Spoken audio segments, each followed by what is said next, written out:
thumbs up. Okay, great.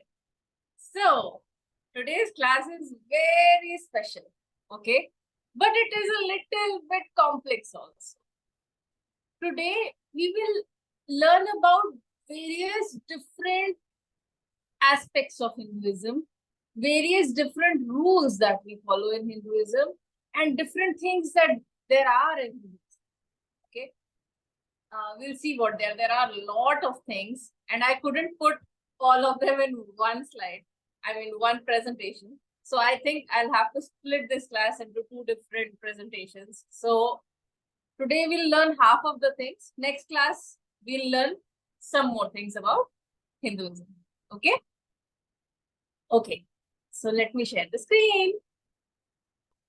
This class is called Sanaatan Shiksha, and it is about Hinduism. So how do we start the class? Namaste and Jai Shri Ram. That's all. Okay. Okay.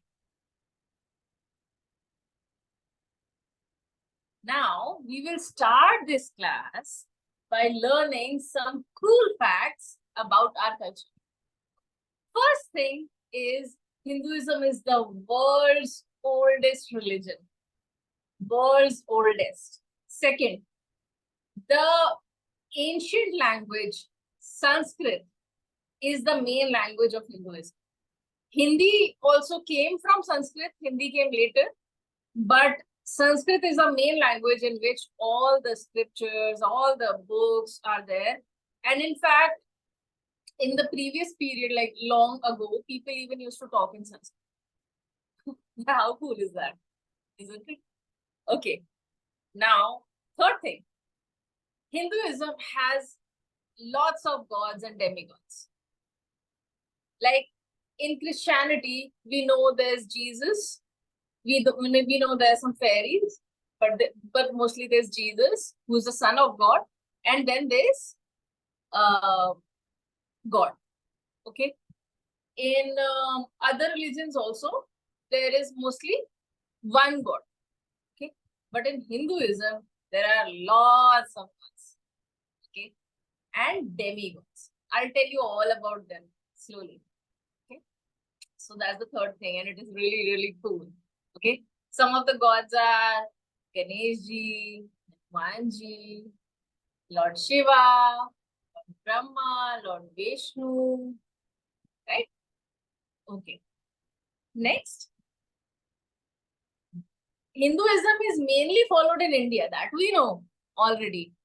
But the cool thing is that Hinduism is also followed in some other countries like Bangladesh, Indonesia, Pakistan, Sri Lanka, and there are many more. Okay. And one more cool thing, 87% of the population in Bali is Hindu. Did anyone know that? I was surprised to know it. Okay. So that means Hindus are not only in India, they're all over the world. In fact, they are in Canada, US also. First. Okay. Now, we are going to learn about some common beliefs in Hinduism. What are the things that we believe in? Okay. There are 7 concepts we are going to talk about today. First concept is concept of Atma. Have anybody heard concept of soul? Atma means soul. So all of us have a soul inside of us. That's what we believe in Hinduism.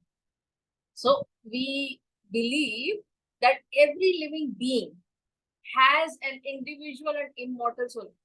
Basically, that soul can never die. Only this body will die, but that soul is immortal. It can't be killed. It can't get sick. It is immortal. Okay, immortal means someone who cannot die. Okay, so all of us have a soul inside us, and even some believe that this soul is a tiny part of God itself. That means all of us have a little part of God inside of us. Okay, isn't that amazing? Okay. Next, concept of karma. Basically, whatever you will do, that is going to come back to you. If you do good things are going to happen to you. If you do bad things, then something bad will happen to you. So that's why it is said that be good. Because if you will help someone today, for example, in this picture, this man is giving some money to the beggar, right? And later, after 1 hour, he won a lottery. So God is going to take care of you if you will take care of others. In some way, you will get whatever you give, in some way, you'll get it back. Okay, that is really, really good. So if, let's say, your friend needs some help and you help your friend, then tomorrow, maybe whenever you will need help, someone will come for your help because God will send someone. Because God remembers that you also helped some other person before. That is karma. If you do good things, then good things are going to happen to you. Okay, isn't that nice? Next, if you do bad things like this thief, he is trying to rob this woman, and later on what happened? He came in front of a tiger, and tiger is just pouncing on him. So that's what happens. Okay.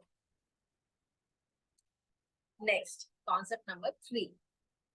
Concept of moksha. Now this one is tricky.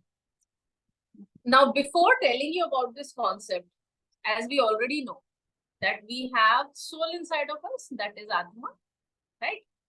So, and that soul is a tiny part of God only. Just like we have a drop and God is like an ocean. Okay? So, a drop is also made of water and ocean is also made of water, right? So, Hindus believe that we have a goal to return to the God. Our goal is to return our soul to the God. And that returning our soul to the God, that is called moksha. Okay. How can we do that? We can do that by praying, by chanting, by always doing good deeds. Okay. Otherwise, what happens? Usually,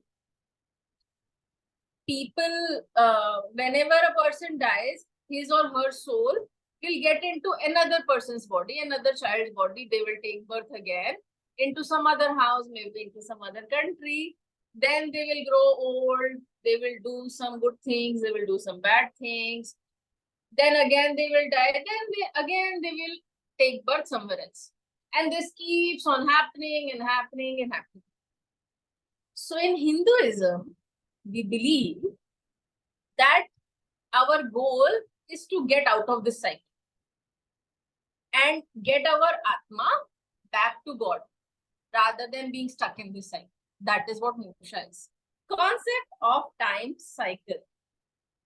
Maybe you guys might have heard about this. So, Hindus believe that time is cyclic. That means it keeps on repeating. It's like a cycle. Life is also like a cycle. Time is also like a cycle. Okay. And there are 4 yugas which keep on repeating and repeating and repeating. First yuga is Satyuga, and it is the longest. Satyuga means very, very wonderful time when there is no crime, when there is no disease, there is no pollution, there is no bad thing. All good things are there in Satyuga. Okay. So in this cycle, you see this blue one, that is Satyuga. Okay. Let me point it. This one is Satyuga, the blue part. Okay. This is how long it is. Now, in this Satyuga, God did not come to earth because he did not need to. Everything was fine. God comes to earth. Lord Vishnu comes to earth only when something is wrong and he has to correct it. Okay. So in Satyuga, nothing was wrong. Everybody was happy. Everybody was peaceful. Everybody was honest. So no bad thing was happening. So God did not need to come to earth. Okay. So in Satyuga, God did not come to earth. Then comes Treta Yuga after that. Actually, we will get to know about this in detail later also. So then comes Treta Yuga. At the end of Treta Yuga, Lord Ram was born. Lord Ram was incarnation of Lord Vishnu only. There are three main gods, Lord Brahma, Vishnu, and Mahesh. Brahma is the creator who created the world. Lord Vishnu is who maintains the world. And Lord Mahesh is Lord Shiva, who destroys the world. Okay. And then Brahma creates again. So Lord Vishnu came as Ram in Treta Yuga, and Lord Vishnu came as Lord Krishna in Dwapar Yuga, which is the third Yuga. I'll tell you in detail about these later. The last Yuga is Kali Yuga. Kali Yuga, which is going on right now. Okay. So the time is divided into 4 yugas, and it keeps on repeating and repeating and repeating. Okay. And in the beginning, Lord Brahma will create the world. In the beginning of Satyuga, Lord Brahma creates the world. And at the end of Kali Yuga, Lord Shiva will destroy the world and Lord Brahma will recreate it. Okay, that's what the concept is. Concept of Dharma. Dharma means duty. Okay. Yeah, in Hindi we say dharma. Okay. So my dharma means what is my duty. Your dharma means what is your duty. Okay. So the basic pronunciation, like basic meaning of dharma in English is your duties. Okay. So in Hinduism, we believe that everyone has some or the other dharma. And dharma means what are your duties or what should be your proper behavior. That is your dharma. What is good behavior for you? That is your dharma. Okay. So as students, your dharma is to do your studies nicely, get good grades, listen to your parents. That is your dharma. What is my dharma? To teach you nicely, scold very, very less. Sometimes when you don't listen, then only scold you. What else is my dharma? Maybe reward you if you do a good job. That's my dharma. Okay. What's the dharma of your mom? To feed you, to send you to school, to get you clothes when you need them.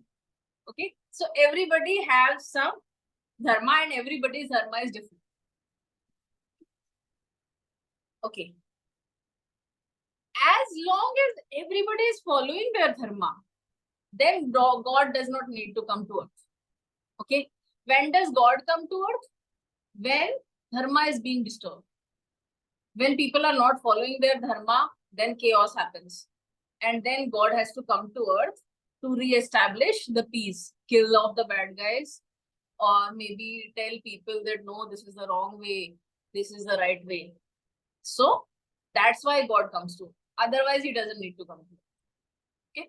So if everybody follow their dharma, God does not come to earth. When the dharma is disturbed, then he comes to earth to restore the dharma. Understood? Okay. Okay. Concept of Daana. Daana means giving, donating. Okay. So, have you ever done Daan before? Daan means giving your stuff to someone who needs it more than you. Okay.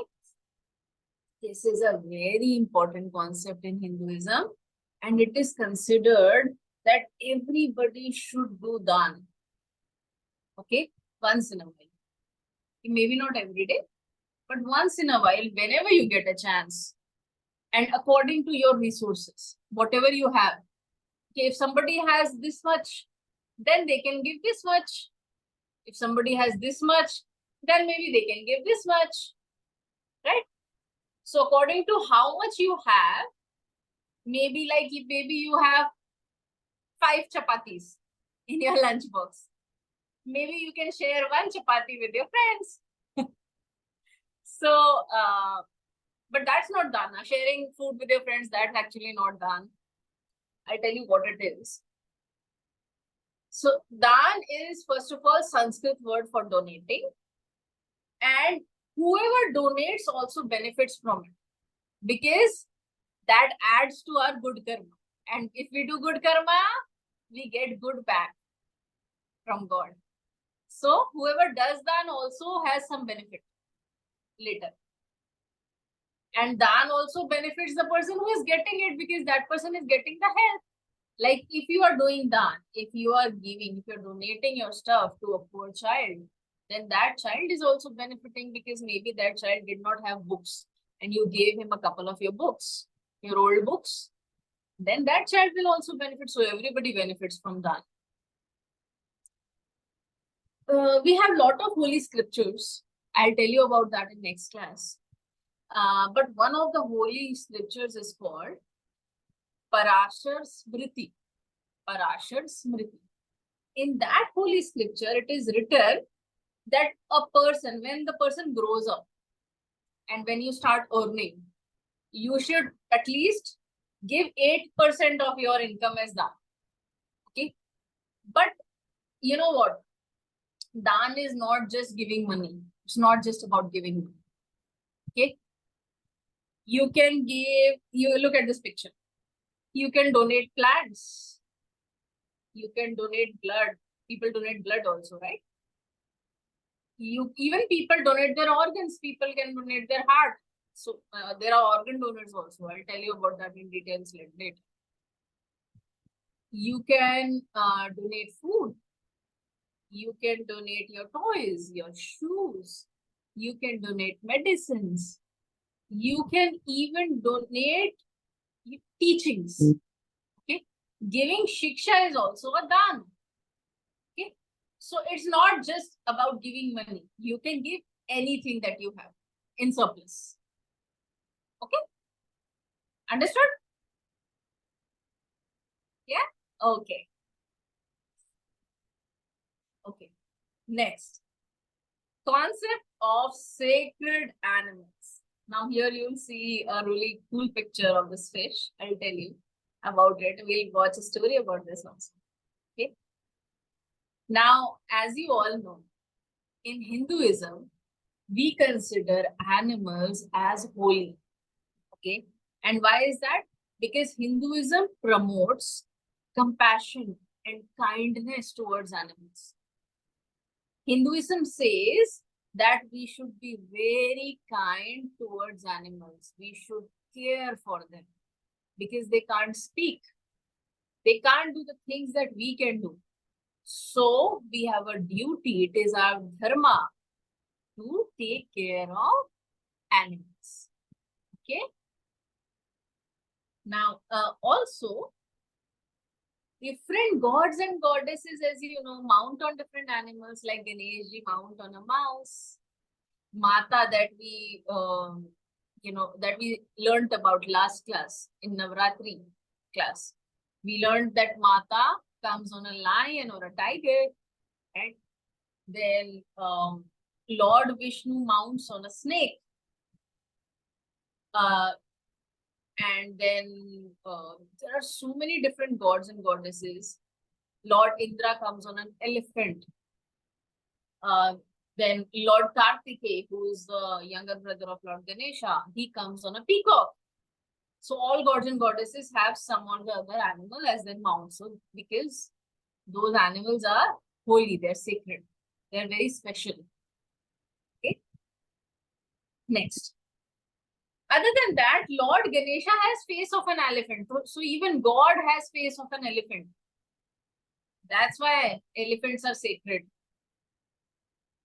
And Lord Hanuman is also like he has a face of an ape, right? So even gods have some features of animals. Even Lord Vishnu, he came to earth so many times.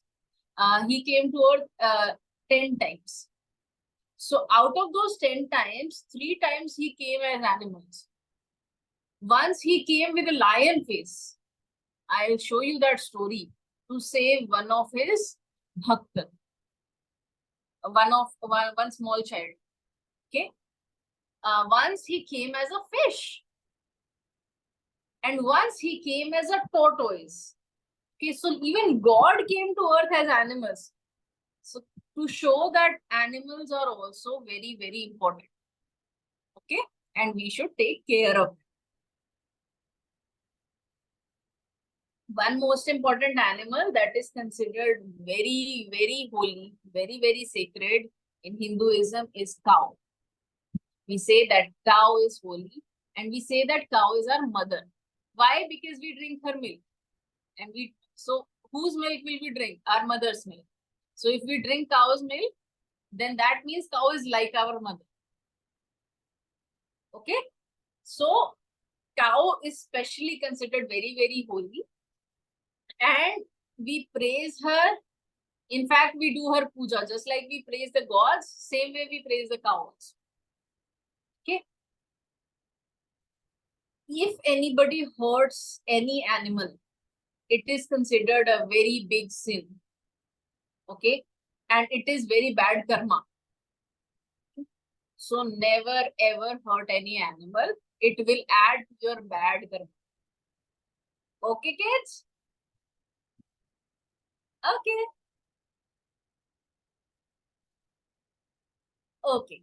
So here are some symbols of Hinduism. There are more symbols, but we are going to talk about 6 of them today. So first symbol is diya. Everybody must have seen a diya in your mandir or wherever you worship. So diya is a very special symbol of Hinduism, and it shows goodness. Because when Lord Ram won the battle against Ravan and came back to Ayodhya, people lit diyas to show that goodness has won over evil. So diya shows goodness. Okay, so if you want to bring goodness into your house, you light a diya. So diya is symbol for goodness. Okay. Second symbol is lotus. Lotus flower is very, very special, and so many gods, when you see their picture, you'll see they're sitting on a lotus flower. Lotus flower shows purity. Why does it show purity? Because lotus flower usually grows in a very in mud, in wet mud. Okay, and still it is so beautiful and pure, and mud doesn't even touch it. It grows above the mud, but it doesn't get dirty. Mud slides off it and it stays clean and pure. So lotus flower shows purity because even after growing in mud, still it is so beautiful, so pure, so clean. Okay. So lotus flower shows us that even if we are in a place that is surrounded with bad people, still we should be like lotus flower, clean and pure. We should not get affected by bad things. We should only take good things, good lessons. Next symbol is Om. Om. All of you have heard of Om? You've seen? Yes. Om symbol shows our entire universe. Okay. I'll tell you about it in detail also later. So it shows the entire universe. Okay. Next symbol is Shree. Shree. So Shree symbol is the symbol of wealth. Wealth means money. Shree symbol is a symbol of money. Next symbol is trident. Money is also linked to goddess Lakshmi, whom we worship on Diwali. So this is her symbol and it shows well. Okay. Next symbol is trident. Who has trident? Lord Shiva. Questions later I will ask. Lord Shiva also has a trident and Durga Ma also has a trident. Okay. But whenever we see a trident, the first name that comes to us is Lord Shiva. So trident, whenever we see it, it shows Lord Shiva. Now, last symbol for today is swastik. It's not a Nazi sign. It's a swastik. And it's different. So, swastik means good luck. But I have heard some stories for some people who who don't live in India. When they put swastik on their doors, people confuse it as a Nazi sign. So it's not that. Okay. Swastik is different and it shows good luck. Okay. Now, we will try drawing all these 6 symbols. Okay. So, get your papers and pencils.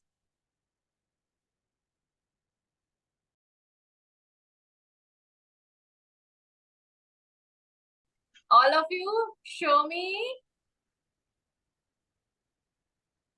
your symbols. Show me your drawings. Okay. Ooh. Wow, Ram colored also. Wow, beautiful lotus. Okay, nice. Let's move forward. So as we discussed before, there are 4 yugas. Okay. And they keep on repeating. First yug comes, then second yug comes, then third, then fourth. Then again the world is destroyed and first yug comes again. Because Lord Brahma creates a new world again. Okay. So, in the time cycle, first fact that we have is the time cycle is 4.2 million years long. So every time after every 4.2 million years, the earth gets destroyed and then a new world is created by Lord Brahma. Okay. Next, this is called Kal Chakra. This cycle is called Kal Chakra. Next thing, human morality usually keeps on declining with each yuga. What does that mean? It means that like in first yuga, people are very nice, very kind, very helpful. All nice things are there in their character. But as comes the second yuga, people become a little bit corrupt, little bit maybe they start telling lies, maybe they do a little bit wrong things, but still it's mostly like 25% wrong things, they do 75% good things. Okay. Then in the third yuga, then again more people start doing bad things, and in the last one lots of people do bad things. That's why the world gets destroyed and new world is created. Right now we are living in Kali Yuga, which is the 4th yuga. It is the last. Okay, let's learn about all the yugas. Sat Yuga is the first yuga. It is called the golden age. Why golden age? Because everything is perfect. Okay, it is the longest yuga. Sat Yuga is very, very long, and it lasts for 1,728,000 years long. Next, people here are true and honest. Okay, and there is no conflict whatsoever. Nobody is fighting. Nobody is falling sick. Nobody is stealing someone else's things. Okay, so everything's good. Average lifespan of a person in Satyuga is said to be 1 lakh years. Okay, how cool is that? Average height of people used to be 31 feet. People used to be giant. Now, as the yugas are proceeding, our height keeps on decreasing and decreasing and decreasing. In Satyuga, people used to be giants, very, very tall. Now in Treta Yuga, as you can see, mostly everything is good, but there are some corrupt people also, like Ravana, okay, who kidnapped Lord Ram's wife. So, but mostly there are good people, one or two corrupt people are there. In Treta Yuga is the second Yuga. Okay, you can write the name. Treta Yuga is the second Yuga. Okay, and it lasts for around 1,296,000 years. Dharma declines by nearly 25% in this yuga. So 25% people get corrupt. 25% people turn bad. Okay, but 75% people are good. Ramayan occurred in this yuga. Lord Vishnu came to earth as Lord Ram in this yuga. And average lifespan of people is 10,000 years. People live for 10,000 years. Average height of people is 21 feet. 21 feet, and that's very tall. Still humongous. Okay. Next is Dwapar Yuga. Dwapar Yuga. That is called the Bronze Age. Bronze Age. It is the third Yuga of the cycle. Third Yuga. And it lasts for around 8,64,000 years. 8,64,000 years. Dharma declines by 50%. That means 50% of the people turn corrupt. 50% of the people turn bad in Dwapar Yuga. 50% people good, 50% people are bad. Mahabharata happened in this yuga, where there was a huge war and, Lord Krishna supervised that. So I'll tell you more about this later. But Mahabharata happened in this yuga and it was Lord Krishna's yuga. He was born in this yuga. Average lifespan of people was still 1,000 years. That's still a lot. Now see, half of the people are still happy near Krishna, playing around, eating, singing, nice. But half of the people are fighting. The last yuga is Kali Yuga. Kali Yuga.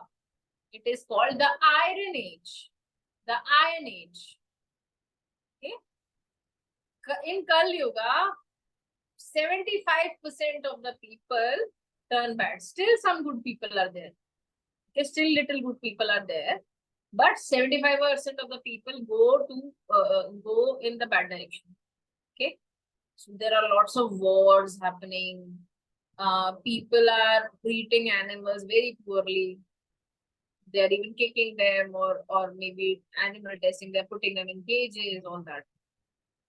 In this yuga, Lord Vishnu will again come, just like he came in the last two yugas as Lord Krishna and Lord Rama. Lord Vishnu is going to come again as Lord Kalki, but he hasn't come yet. He hasn't arrived. Maybe he has already arrived. We don't know. Maybe he's born and he is just a youngster right now. But basically, Lord Kalki is about to come in Kali Yuga. Okay. According to Puranas, Krishna's death marked the beginning of Kali Yuga. When did Kali Yuga start? When Lord Krishna died. From that time, Kali Yuga started. Okay. This Now, in Kali Yuga, most of the people are bad. That's a bad thing. Okay. But there is one good thing also about Kali Yuga. That even if you remember God for a little bit, still He listens to you very, very fast. Okay. That is one very special thing about Kali Yuga. Okay. God will listen to you very, very fast. You just have to pray. And average lifespan of humans become 100 years in Kali Yuga. Next. Now we are going to do a mantra. It's called Gayatri Mantra. It's very common. You might have heard it before. Okay. It is one of the most important mantras in Hinduism. It is also called the Maha Mantra. Maha Mantra means the great mantra. Okay. Om Bhurbhuva Swaha Tat Savitur Vareniyam Bhargo Devasya Dhimahi Dhiyo Yo Na Prachodayat. Okay. This mantra means we are saying to the God, oh God, you are the giver of life. You give us life. You are the remover of sorrow. You remove all our sorrows. Okay? And you are the bestower of happiness. That means you give us happiness. O Creator of the universe, may we receive your light. May we get your light that destroys our sins, that destroys our bad karma. May you guide our intellect. May you guide us in the right direction so that we can be good. That's what we are saying to God. Understood? Where did the Vedas come from in the story? What? Where did the Vedas come out of? Oh, Yes, Ram? when Lord Brahma yawned. Yes, it came out of Lord Brahma. Wow, good job. Okay, next question. How many yugas are there? And what are their names?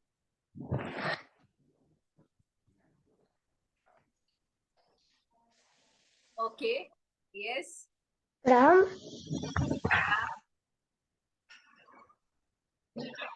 How many yugas are there? 3. There are 4 yugas. Satyug, Tretayug, Dwapar Kali Yug. Okay. Okay, next question. Why are animals considered holy in Hinduism? Yes, are you? What was it again? Because wait, one of the I got one. The cow is like the most holiness out of all of them. We drink their milk, so do our mom. So it's like basically a mom. Yeah. Good. So a cow gives us milk. That's why we consider a cow to be holy. Other animals are also holy because they are associated with some of the other gods. They are their mounts. Also, Lord Vishnu came to earth in the form of some animals. Okay, let's make it the next question. Lord Vishnu came to earth in the form of 3 animals. Can you name any 2 of them? Yes, Ram? One of them was a fish. Yes. And I forget. Okay, one was a fish. One was a lion, which you have in your hand. Which is Narasimhadev. Narasimhadev. and one was a tortoise. What? What? Yeah. Okay. All right. Last question. Okay. Give me 2 facts about Hinduism. Hinduism is the oldest religion in the world, Good. and Hinduism is widely spread around the world. Yeah, it's in many countries, and 87% Hindus are there in Bali. Okay. Practice Gayatri Mantra at home. This is the most important mantra that you should absolutely know. Okay. So I want you to learn it. Okay. Bye. Have fun. Take care. Jai Shri Ram.